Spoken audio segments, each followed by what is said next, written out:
Hi, Pete Kranick here, the founder of the CMO Club. And we are here today, thanks to IBM, for what I think is going to be a really interesting debate conversation about a topic that's been top of mind for CMOs at every CMO Club dinner I attend. And that's this whole conversation around how do you measure the success of social media marketing. So we have two experts here today that are going to really have, I think, a very lively conversation, insights, and debate on this topic. So first debater here today is Jason Keith. Jason is founder and CEO of Social Fresh, one of the leading social media marketing training companies in the world. He's active, he leads the Social Fresh blog, he manages their conferences, actively involved in actually their training program, and lives in New York City. So welcome, Jason. Thanks for having me, Pete. Glad to be here. We also have Ted Rubin here today. Ted is the Chief Social Marketing Officer at Collective Bias, which is a social shopping media company. He's one of the leading social marketing strategists in the world and has coined a phrase that has become a very important piece of this whole thing called return on relationship. In fact, he actually has a book coming out here any moment on that topic. He's one of the most followed CMOs on Twitter. So Ted, welcome to the debates. Thanks for having me, Pete. Always happy to be here doing some kind of a conversation with you and the people you bring together. It's always interesting, so looking forward. All right, so let's get started, gentlemen. Why don't each of you start, maybe Jason, start with you, and let's share your thoughts on, as CMOs, how should they be approaching and thinking about this whole issue of measuring the impact of social media?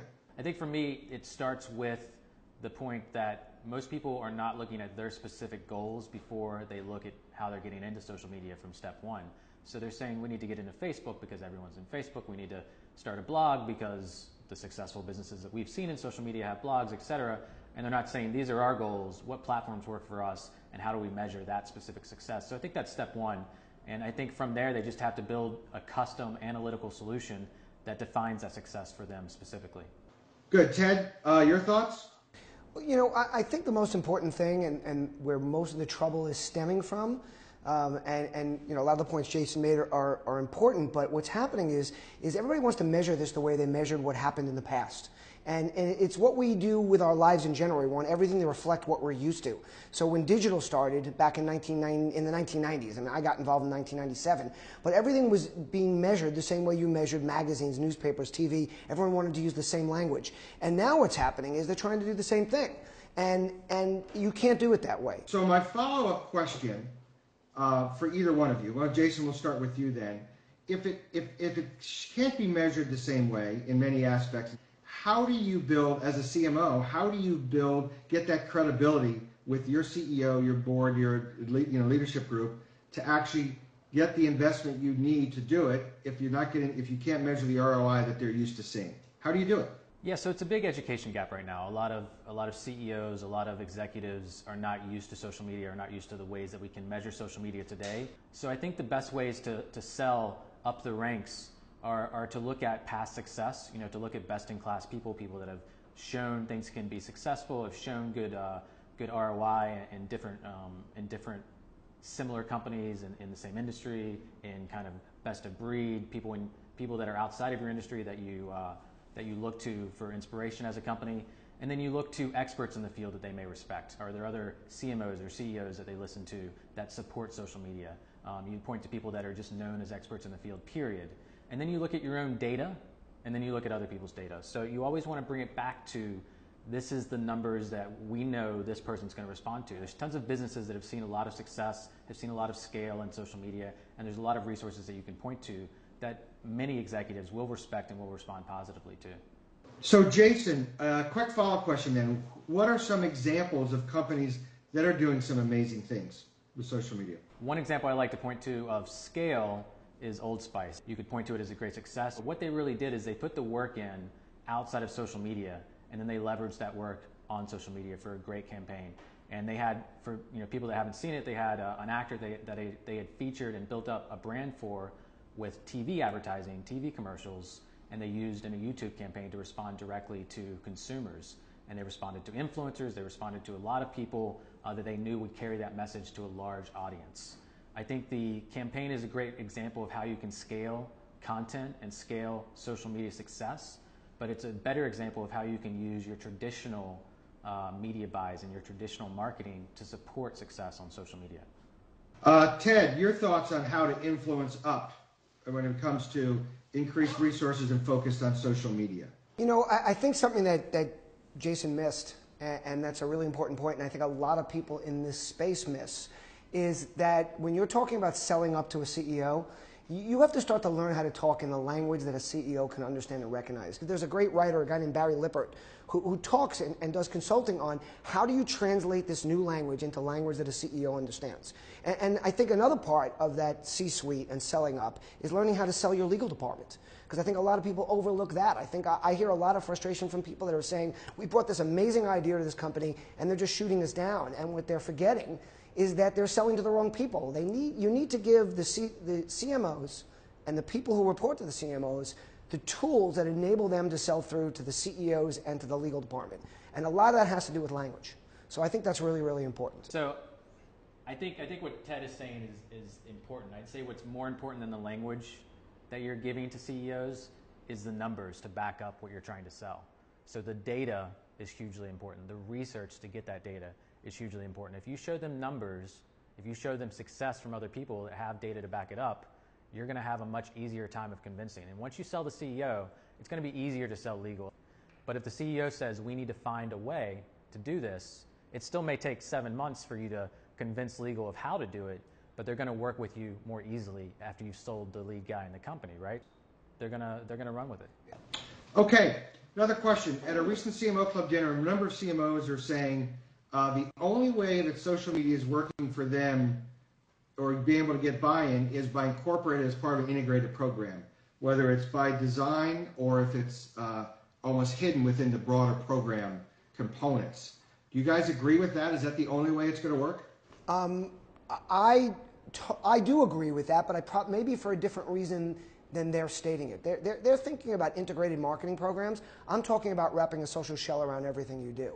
So to me, if you treat social as a campaign initiative, you're wasting the value of social. But if you build a social shell around everything you're doing and you use it for a broader reach, better share of voice, more awareness, wrapped around PR campaigns, advertising campaigns, news articles that are written, sourcing products, talking about your competitors, then you're going to get a lot more value. So but what I think the people you're discussing and the CMOs are talking about is making an integrated sale, is building it into an entire program. What I'm talking about is taking it outside of that and using it around everything else they do. I think what we're talking about here is the difference between an integrated social media effort versus just adding social on to something that was already there. So you have a TV commercial, you have an integrated campaign across PR and advertising, and you're adding social media onto it.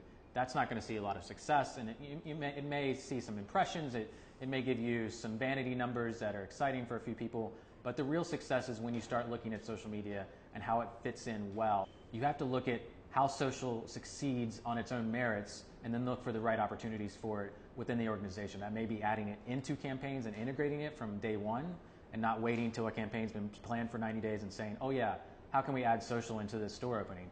How can we add social into the Super Bowl commercial? You know, do what Coca-Cola did last year and start with, we want a campaign that's going to be mobily integrated, socially integrated from day one, and start planning it with everyone at the table. And that's where you're going to see the most success. I think the maturity and the people at the table isn't there yet. Social media, mobile, those things are not represented at the CMO level and are not represented in some of the highest level meetings when these things are being planned, when campaigns are being planned, when the next marketing budget's being planned. So they become add-ons, and because of that, they see less success. I think a big problem is understanding what social really is. I mean, it started, to me, one of the best examples I use is the original Obama campaign. You know, groundswell of support. Obama gets into office doing this amazing things with social, and what happens? The minute he gets in, it's over. They stop communicating, they're afraid of what's going to be said, how they're going to have to deal with it, what the message is. And then, all of a sudden now the next election comes up, they see themselves behind, and there's a scramble of how do we bring that group back again to support us? And it's the same thing that's happening in companies. We have to move on to the next concept. And that is so contrary to what social is about. It's an ongoing moving, living, evolving type of function that needs to be involved in everything. And CMOs have a real hard time wrapping their arms around that. So I think the point of starting and stopping versus having that momentum and keeping that momentum is really a good point that Ted made. When you go to Facebook, people are spending a lot of money on Facebook right now on tabs, right? On creating a Facebook tab, and they're doing these campaigns. And campaigns aren't bad, but they are bad when they don't support a longer term effort. So a lot of people are spending $5, $10, $20, $100,000 on one Facebook tab, and then it's gone in a month. It's gone in 2 months. Whereas you look at an example like Oreo, who they have 1 or 2 tabs that are dedicated to featuring their fans from around the world, their international fans. And those have lived at least for like a year and a half on their Facebook page. So they may have cost them $10 or $20 or $100,000, but it's living on their Facebook page for a while, and they have a long-term campaign supporting that, and their content on their Facebook wall is supporting that, and it's a really well-rounded effort that's going to give them a longer-term success rather than just a short-term win that they have to then start again in another 6 months. All right, guys, that was a really interesting conversation just now, but I want to bring it back to this whole notion of full customer experience and customer relationships. So as CMOs, we really own and have responsibility for helping to lead that whole customer experience.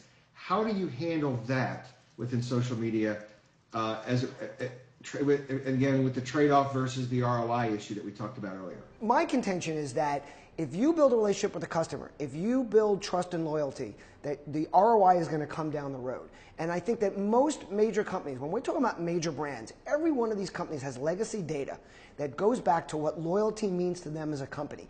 Most of them either had their own loyalty programs or they piggyback on loyalty programs of others, and they all can dig in and find the data about that. And when you talk to a CEO and you talk about loyalty data, average order value, lifetime value of a customer, frequency of purchase within a certain period of time, they all know that people that were part of their loyalty programs were better in that respect, and all the numbers were higher. But what happened? All those loyalty programs, or most of them, became very commoditized and worth very, very little. So now the way I look at social and this relationship building is I look at that as your everyday, ongoing loyalty program. And when someone says to me just the outright question, what's the ROI of social, which is a very open-ended question, my comeback is, what's the ROI of trust and what's the ROI of loyalty? Because these are words that every one of them understand. And when there's trust, which is a lot of companies do have ways of measuring that, and when there's loyalty, you're going to see that to the bottom line, and it's going to be reflected there. So that's where I want people to focus and what I think is really, really important. And then you have to take it a step back and think, how do I build that relationship, right? Because relationships are built in many ways. So there's engagement, there's interaction, there's listening and actually hearing. So going to your thing about examples, and everyone knows I talk about JetBlue a lot, and I do because I love what they do because they listen to their customers. And they're a perfect example because JetBlue is not solving problems via social. But what they do is they built a huge amount of good feeling about their company just by answering people, responding to people, giving them answers. To me, that's where all of that value comes from. I think the loyalty part of social media is extremely important, and it's a good point. I think the bigger equation in that system, trust is a huge equation. Part of it is interactions online, but a larger part is everything else in our lives that we come into contact with every day. Just knowing the name of a company is the first step in trust. If someone approaches you and tries to sell you a product and you've never heard of the name of the company, you're not going to trust it. If you've seen an advertisement, if you've seen it on Oprah, if you've heard about it from your next door neighbor, that's an initial level of trust that didn't exist before that makes you more likely to buy. And that equation gets huge. There's all kinds of little pieces, little interactions throughout our day through media, through friends, through family, through what we see driving on the road as what car we're going to get. It's a huge equation. And I think the biggest opportunities to impact that equation right now are not in social media. They are in scales of economy. They're in advertising on Super Bowl commercials. They're in getting your product, as the example I just cited, on Oprah, which isn't on air anymore, but those huge PR opportunities that can get you a large audience. The large audiences in social media are on Facebook. So you look at an example like Xbox. Xbox is a company that does the return on relationship really well when it comes to customer service, especially on Twitter. They have the record for the most tweets from a single Twitter account. It's over 1 million. I think it's 1.2 million now. And they respond to every single customer service thing they can on Twitter. The problem is not all of their customers are on Twitter. And not all of their customers are even in social media. But if they are, there's going to be more of them on Facebook. If you look at their Facebook page, there's 20 million fans on Facebook. So they've only had 1 million interactions on Twitter. They've scaled as much as they can, as much as any company can on Twitter, and they're still not reaching, they're reaching 5% of the people that support their brand in social media, period. You go to Facebook, they can put Facebook ads out to those 20 million people, reach 10 million of them in a month, and have a larger impact on that trust equation.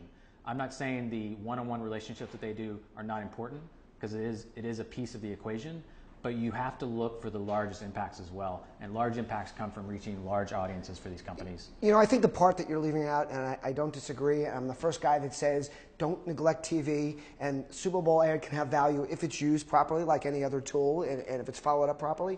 But I tend to disagree about the ability to scale relationships. I think relationships are totally scalable via social, because most people don't participate one-on-one. So I have brands say to me all the time, how many people can I directly communicate with? How many people can I be on the phone with at once, or can I tweet with, or anything else? And I talk about picking up the phone. I mean, people don't use this tool anymore. And they think, because how valuable is it? I can only call one person over a certain period of time. But when I call that one person and they talk about it to other people, and they say, my phone call was returned, Ted reached out, Ted picked up the phone, that scales because people participate vicariously. And what's really important is that when I'm online, if I answer a question, whether it's via Twitter, and you're talking about maybe there's 1 million retweets, or how many people can follow me on Twitter, it's not just about what's happening in that tweet. It's about what's happening when that person walks to the water cooler. It's about, remember, social is not just about platforms. We're being social right now. I mean, we are. We might disagree with each other sometimes, but we're socializing, of course, yeah. Okay? I mean, I think that's a great point. I just think there's a limit to that scalability, and I think if you look at the largest brands in social media, they're not reaching anywhere near the number of people that they can reach through PR, through advertising. They have to build in those larger scale opportunities. And the only thing that's getting close to advertising dollars on TV or a big PR budget to get into the traditional media is really great content. If you spend time on that creativity, on the people that can be good copywriters, great video, great photography, those designers behind the teams, if you spend money on that can create those interactions, that can create that community, and it can get you closer to that scale than anything on social media can. I think that brands have to wrap their arms around letting it go, letting this be the brand of, I think Tammy Cannizzaro from IBM said it great, which was, it's about we. It's the world of we. It's the marketing of we, not about what you want people to do. And as soon as brands can let it go a little bit, I think that's when they can scale exactly what you're suggesting. I think, I think that's a great point. I think great content is going to be disseminated by people, distributed by people, but the best way to get it out there to the most people in the fastest way possible is to literally just pay for it to be seen by people once. If it's great content, they see it once, they're going to share it. So both are important. Both are important. I agree. But that once might be the wrong moment. I saw the Coney video. I had no idea who the organization behind the Coney video was. It was a great piece of content, no matter if you believe of their cause or not. And it got shared because they had a network to build it out. They had spent years buying, advertising, promoting events at college campuses to put people on email lists. They used that email list, which was scale, to push it out there. Coca-Cola's done the same thing. And it was great. And it was great entertainment. Yeah, and these are that's what it was. These are pieces of gray area where they're using both the relationship and the scale of advertising well together. All right, so gentlemen, another question that comes to mind, or comes up many times at CMO dinners, and that CMO club dinners, and that is, like, what tools should they be using? So would love your guys' thoughts on, regardless of large, small size, whatever, industry, et cetera. What are some of the tools CMOs should be thinking about, whether it's for listening, for sharing, for whatever, to get that 360 customer experience? Any thoughts? What tools should we be using as CMOs is a brilliant question, because every month there's 5 to 10 new tools that come out to the market, and I write about this stuff. I try to get reviews out there sometimes at socialfresh.com, and we just can't review them all. We can't even look at them all. There's so many coming out. The biggest thing is to find people you trust, and learn from your peers in the industry about what they're using and what they're seeing success with. And I'm not going to endorse too many specific tools right now, but I think one of the biggest things that people need to realize about where it's all going is, and I'll point to the same to the Obama campaign, and not the one from '08, but the one that just happened in 2012. They spent 3 years and $100 million building a software solution that is basically just a really good CRM system. And right now, CRM is really good. It's the best it's ever been, but it's not good enough to support what a lot of companies want to do with it. So they had to build something custom, and a lot of big companies are building custom stuff. They're bringing in great vendors like IBM and others who can build custom solutions, who can integrate with other platforms, can bring in signals from social, from mobile, from email, from everywhere, from website impressions, and they're building smarter systems. I think a lot of CMOs are going to have to consider those custom solutions. Take your existing CRM, take your existing analytics companies, see if they can work together, see if you can build custom solutions on top of it. And it's going to be very interesting what company solves that first. I'd like to address that in 3 points. This is on the brands. Start figuring this out for themselves. Stop asking the agencies and the publishers to prove their worth. I'm not saying there's anything wrong with that, but we're media producers. You're the ones that have to figure out how to make it, whether it works, how it drills down, how to track it. Nobody knows your point of purchase. Nobody knows everything that's happening between the brand and the retailer the way you do, but you're pushing us to come back to you with what's the ROI for you. You're the guys that have to figure out ROI. That's number one. My second point is I think that on a very simple level, CMOs have to get their VPs and directors to get on social. You know, people talk about that it's scary that only 30% of CMOs are on social. Or another stat I recently heard from Bloomberg that 0.7% of CEOs are on social. That isn't that scary to me. What's scary to me is that how few VP and director level people on social. How many brand meetings I sit in where a 28-year-old director or a 32-year-old VP doesn't have a Twitter account. And they're making the recommendations on where the dollars should be spent. Oh my God. And I'm not saying they have to be totally active in Twitter. They don't even know how to get on Twitter. They're not even reading tweets on Twitter. They're not even observing. They're not on Facebook. Oh, I don't like that thing. Oh, that's not for me. Well, good. Don't be on it using it. Be on there. And you might not like TV, but I guarantee you're watching your TV commercials because you're going to have to report back about them. How come you're reporting? How come you're not viewing and interacting with social just by watching it, just by lurking, just by seeing, just getting an understanding instead of just saying, I don't like that. I mean, that's, I think, and that's on the CMOs because they have to make it, you must do this. You work here, you're in the marketing department, it's your job. That's number two. And the third point I wanted to make wraps back around to when we talked about the continuity of things, is you had a great point about the Obama campaign and what they did recently building a platform or building tracking and tools they could use. Imagine what they would have done if they had finished the campaign in 2008, maintained all those relationships to 2012, and then had that $100 million job done with all that data and had all those followers that were still with them and conversing with them. It's an interesting example because obviously political campaign can't equate directly to all brands, but I think that mindset of keeping the continuity is very important because you lose momentum. So CMOs, build your own tracking, understand what you're doing, and get the people on your teams to start getting involved in interacting and understanding social, not just handing it off. All right, guys, another question. Given your expertise, what are some lessons learned, say, in the last year, where you actually thought something was going to work, it didn't, or didn't think something was going to work and it surprised you it worked? Any surprises and lessons learned? For me, it was more about observing a lot of things that's going on. But getting more directly to your question, I think what I've seen is I think companies are starting to understand that you can't just wipe the screen clear. You can ignore some things on social. You know, that's a brand decision. But don't kind of try to start defending something, or don't try to backtrack if you're making a conscious decision to put something out there. And if it's a mistake, you know, sometimes it's better just to keep moving forward. Right. And one of the things I think that brands have to learn this year is to embrace allowing their employees to be a part of their social presence. That's how you're going to scale. Your best advocate should be the people that are working for you. If you're afraid of what your employees are going to say, you probably have the wrong employees. And if you think that they're not saying it anyway, Yeah. They are. And I'd much prefer them to say it in a medium where I'm going to hear it so I can react to it, fix it, talk about it, embrace it, than them saying it behind my back because they're not allowed to use social. And going back to the scale concept, I think that so many companies are worried about how do they scale interactions. And my answer is use your employees. Now, it depends what kind of company you're in. I mean, if you're a sneaker company, it can be a lot easier. It can be fun. Everybody can get on social. And if you're an insurance company or a finance company, it might be more difficult. If you start empowering your employees, these people will be your best brand advocates. And I hear companies all the time, they want to know, how do we build brand advocates? I go, well, first of all, you don't build brand advocates. You find brand advocates by creating a great product. And it all goes back to that. And then you support them, you give them a platform where to speak. But what better than to have your employees do that thing? And you know, you talk at companies like News Corp and IBM and GE, and they have hundreds of thousands of employees. Think about the force they could have if they empower these people. You can't control it. You can start small, which I think is good. A great example, and it's probably not well known because it's a small advocacy group, is Merck, which is a huge healthcare company.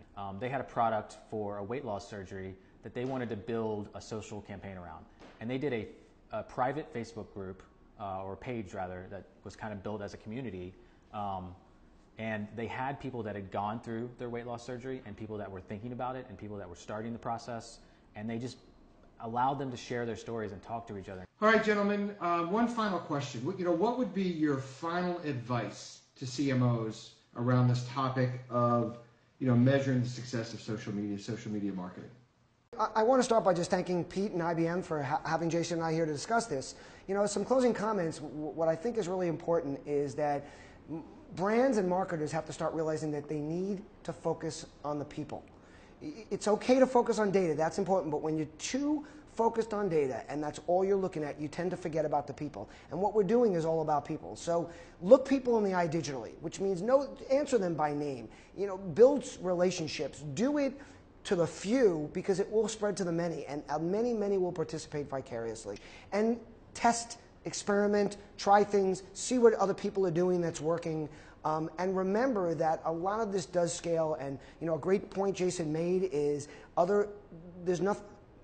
Marketing tools that are available to you that we've used in the past are still incredibly valuable. Okay? Start thinking socially when it comes to social circulars and things like that. But I think that if you wrap a social shell around all the other initiatives you're doing, whether it's a Super Bowl ad or it's any other kind of big type of broadcast, the value will be enormous. And start understanding the tools and making sure your team is involved in themselves and empower your employees. That's really my last things that I think we should close with. Yeah, thanks, Pete. I mean, this is a great topic. Thanks, Ted, for having me here. I think IBM is doing a great job bringing this conversation to everyone. My closing thoughts, advice to CMOs would be pretty simple. Data and research should come as early in every process as possible, and even more so digitally and with social media. A lot of companies are jumping into Facebook or jumping onto other platforms just because it's really exciting, really hot, next new thing, and they want to be looked at in that light. I think what they need to start doing more often is take a step back, look at the data, do a little research, maybe get rid of a little bit of that laziness and thinking you know everything about a new arena like social media, and really learn what's going to work best for your goals. There's so many e-commerce brands that don't have blogs, and it's mind-boggling to me that they don't have a blog where they're building tons of SEO value every day. And look to your providers, look to your current vendors like IBM, look to your agencies, look to everybody that's supporting you and tell them this is what we need. How can you help us get there if they're not providing it right now? If you have the budget, you have the right partners, they will help you build the solutions that need to be there for us. So look for those opportunities. Hey guys, thank you. That was a great conversation and debate. I do want to thank Jason Keith and Ted Rubin for being part of this, and I also want to thank IBM for really hosting and making this possible. Thanks everybody, and enjoy the rest of your day.